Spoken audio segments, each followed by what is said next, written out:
আমার উম্মাত শুনে রাখো, সূর্য অস্ত যাওয়ার পরেও সাথে সাথে ইফতার না করে দেরি করা, এটা ইহুদিদের অভ্যাস।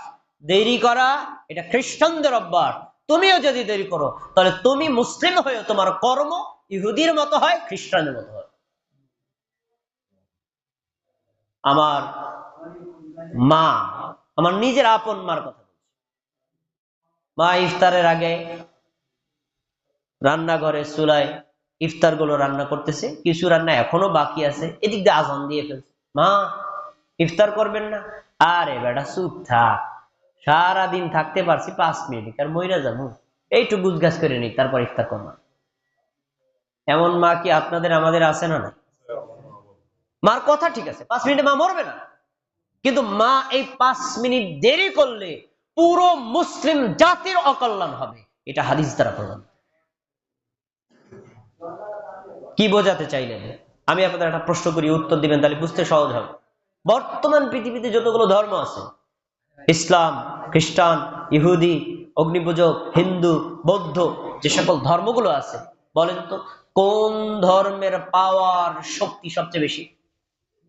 খ্রিস্টান। খ্রিস্টান ধর্মের শক্তি পাওয়ার সবচেয়ে বেশি। এবার এই প্রশ্নটা যদি আমরা ওমরের জামানায়, আবু বকরের জামানায়, উসমানের জামানায়, রাসূলের জামানায় করতাম, তাহলে পুরো পৃথিবীতে সবচেয়ে সুপ্রিম পাওয়ারের ধর্ম ছিল ইসলাম। ইসলামের উপরে পাওয়ারফুল কোন ধর্মই তখন ছিল না।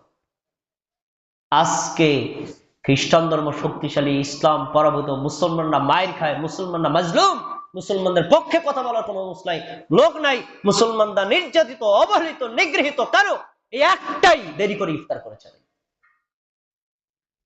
আমি কেন বললাম একটা সুন্নাত ছেড়ে দেওয়ার কারণে পুরো বিশ্বব্যাপী মুসলমানদের প্রভাব পড়েছে, তাহলে সুন্নাতের মূল্য ইসলামে আছে না নাই? বেদাত বর্জন করা কত গুরুত্বপূর্ণ, সুন্নাতের উপর অটল থাকা কত গুরুত্বপূর্ণ। এরপরে হুজুর কয় ভাই সুন্নাত বেদাত এত ঝামেলা কারণ কি জানি কেন করি? তাহলে বুঝো, তুমি একটা হাদিস দিয়ে বুঝো যে সুন্নাতের উপর অটল থাকলে পুরো মুসলিম জাতির কল্যাণ, ইসলাম ধর্মের কল্যাণ। আমরা রোজা রাখি, সিয়াম পালন করি, হজ করি, যাকাত দেই, এটা মুসলিমদের স্বতন্ত্র আমল। এই আমলের সাথে অন্য কোন ধর্মের সাথে মিল রাখা যাবে না, এটা ইসলামী শরীয়তের একটা সূত্র। মুহররমের 10 তারিখ আশুরার দিন আমাদের নবী সাল্লাল্লাহু আলাইহি ওয়াসাল্লাম রোজা রাখছেন, সাহাবীদের বলছেন তোমরাও রাখো।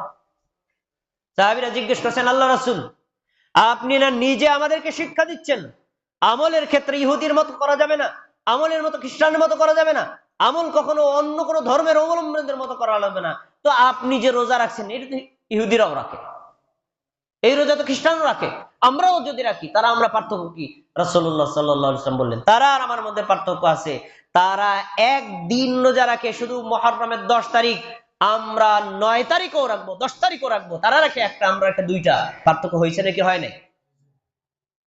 তাহলে বোঝা যায় ইসলামের ইবাদত হবে আলাদা, অন্য কোন ধর্মের সাথে সামঞ্জস্য থাকতে পারবে না। এখন কোন মুমিন আর মুসলিম যদি দেরি করে ইফতার করে, তার ইফতার ইহুদির মতো, তার ইফতার খ্রিস্টানের মতো, তাহলে তার ইবাদত আর মুসলিমদের ইবাদতের পার্থক্য। এই জন্য আবেগ দেখানো যাবে না, শরীয়তের মতো বুঝতে হবে, নিজের মতো বোঝা যাবে না। একটা কথা বলে আলোচনা শেষ করছি। আমাদের সমাজে এখন বর্তমানে একটা দল বের হয়ে গেছে, তারা বলে হাদিস মানা যাবে না, কোরআনই মানতে হবে, কোরআনের বাইরে আর কোনো কিছু মানা যাবে, তারা অন্য কিছু মানতেও রাজি না। এরা হলো আহলুল কোরআন, কিন্তু আসলে আহলুল কোরআন না, দাবি করে আহলুল কোরআন, আহলুল কোরআন না, এরা হলো মুনকিরে হাদিস, হাদিস অস্বীকার করে। আজকেও জুমার খুতবার পর এক লোক বলছে, একজন বলছে ভাই আপনাদের রোজা কারোই হয় না, আমরা কি দোষ করলাম রোজা হয় না? আমরা সূর্য ডোবার সাথে সাথে ইফতার করেন, কিন্তু নিয়ম হলো রাতের অন্ধকার হওয়ার পরে ইফতার করা। এজন্য উনি মসজিদে অন্য কোনো লোকের সাথে ইফতার করে না। কাজে কেন? কারণ হলো কোরআন মাজিদে আল্লাহ তাআলা বলছেন ওয়া আতিম্মুস সিয়ামা ইলাল লাইল, তোমরা রাত পর্যন্ত রোজা পূর্ণ করো। এখন রাত হয় কখন? আল্লাহ বলছেন ওয়াল লাইলি ইযা ইয়াগশা, রাত হয় তখন, অন্ধকার হয় যখন। দুইটা আয়াত একত্র করেন, প্রথম আয়াতে বললো রাত পর্যন্ত সিয়াম পূর্ণ করো, আর আরেক আয়াতে বলা হলো অন্ধকার হলে রাত হয়। এখন আপনি যে সূর্য ডোবার পরে ইফতার করছেন তখন তো অন্ধকার না, আলোকিত, তাহলে আপনি রোজা হইল কিভাবে? দলিল দিছে কি দিয়া বলেন তো? সবাই বুঝে না কি দিয়া দিছে? এই দুইটা আয়াত বলছে কি কোরআনে নাই? আছে, কোরআনের আয়াত ঠিক আছে। আল্লাহ তাআলা বলছেন ইউদিল্লু বিহি কাসীরা ওয়া ইয়াহদি বিহি কাসীরা, কোরআনের আয়াত দিয়ে বহু মানুষ গোমরাহ হবে, আবার কোরআনের আয়াত দিয়ে বহু মানুষ হেদায়েতও পাবে। এই লোক আয়াত দিয়া গোমরাহ হইছে, কেমনে গোমরাহ হলো? আপনাদের কাছে জিজ্ঞাসা, এই আয়াত দুইটা কি ওনার উপর নাজিল হয়েছে না রাসূলের উপর নাজিল হয়েছে? আয়াত দুইটার ব্যাখ্যা কি উনি ভালো জানে না আল্লাহ রাসূল ভালো জানে? সেই রাসূল সাল্লাল্লাহু আলাইহি সাল্লাম বলছেন সূর্য অস্ত গেছে, রাত শুরু হয়ে গেছে, এখনই ইফতার করো, আলোকিত থাকুক আর অন্ধকার হোক না হোক এটা তোমার দেখার কোনো দরকার নেই। এজন্য কুরআনের আয়াত, হাদিস এগুলো বুঝতে হবে সালফে সালিহিনের মতামত অনুযায়ী। আপনি আপনার মতো করে যখন ব্যাখ্যা করবেন তখন কোরআনের আয়াত দিয়ে গোমরাহ হবেন, আপনি আপনার মতো যখন ব্যাখ্যা করবেন তখন হাদিস দিয়ে আপনি গোমরাহ হবেন।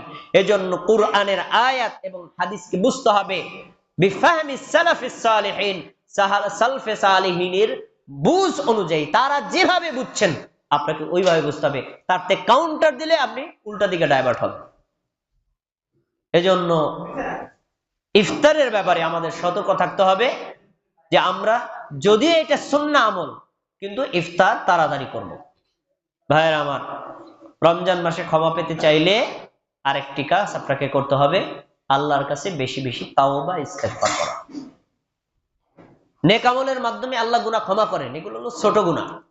বড় গুনাহ যদি ক্ষমা চান আপনাকে অবশ্যই আল্লাহর কাছে তাওবা ইস্তেগফার করতে হবে। আমরা লাইলাতুল কদরে সালাত আদায় করি, লাইলাতুল কদরে দোয়া পড়ি, একটা দোয়া আছে, দোয়াটা কি? আল্লাহুম্মা ইন্নাকা আফুউন তুহিব্বুল আফওয়া ফাআফু আন্নী। দেখেন এই দোয়ার মধ্যে লাইলাতুল কদর শব্দের কিছুই নেই, আছে কি? আল্লাহুম্মা, হে আল্লাহ, ইন্নাকা আফুউন, আপনি ক্ষমাশীল, তুহিব্বুল আফওয়া, আপনি ক্ষমাকে ভালোবাসেন, ফাআফু আন্নী, আমাকে ক্ষমা করেন। লাইলাতুল কদরে কিসের দোয়া করলাম? ক্ষমার দোয়া। কিসের দোয়া? ক্ষমার দোয়া। এই দোয়া নবী কেন শিখাইছে? কারণ রমজান মাসে পাপ ক্ষমার মহা মৌসুম। তুমি যে কোনো টাইমে আল্লাহর কাছে তাওবা ইস্তেগফার করো, দোয়া চাও, ক্ষমা চাও, আর ক্ষমার ভাষা হিসেবে তিনি এই দোয়াটা শিখাই দিয়েছেন, আল্লাহুম্মা ইন্নাকা আফুউন তুহিব্বুল আফওয়া ফাআফু আন্নী। আমরা এই দোয়াটা শুধু লাইলাতুল কদরের জন্য না, সাধারণ মুনাজাতেও পড়তে পারি, অন্য সময়েও পড়তে পারি। আমরা রমজান মাসে আল্লাহর কাছে বেশি বেশি তাওবা ইস্তেগফার করব। যে সকল ছোট বড় পাপ আমাদের দ্বারা হয়েছে আল্লাহ রাব্বুল আলামিন আমাদের পাপগুলো যেন ক্ষমা করে দেন, বলেন আমিন। গত বছরে যারা সিয়াম রেখেছি, এই বছরে যারা রাখছি, আমরা যদি বিশুদ্ধভাবে সহিহ নিয়তে শর্ত সাপেক্ষে রোজাগুলো রাখতে পারি, আল্লাহ তাআলা আমাদেরকে 1 বছরের পাপ ক্ষমা করে দিবেন। আল্লাহ তাআলা আমাদের সকলের পাপ ক্ষমা করে দিন, আমাদের সবাইকে জান্নাতবাসী হিসেবে কবুল করুন। রমজানের বাকি দিনগুলো আমরা সুস্থ সবল থেকে রোজাগুলো রাখতে পারি সেই তৌফিক আমাদেরকে দান করুন, আমিন। আসসালামু আলাইকুম ওয়া রাহমাতুল্লাহি ওয়া বারাকাতুহু।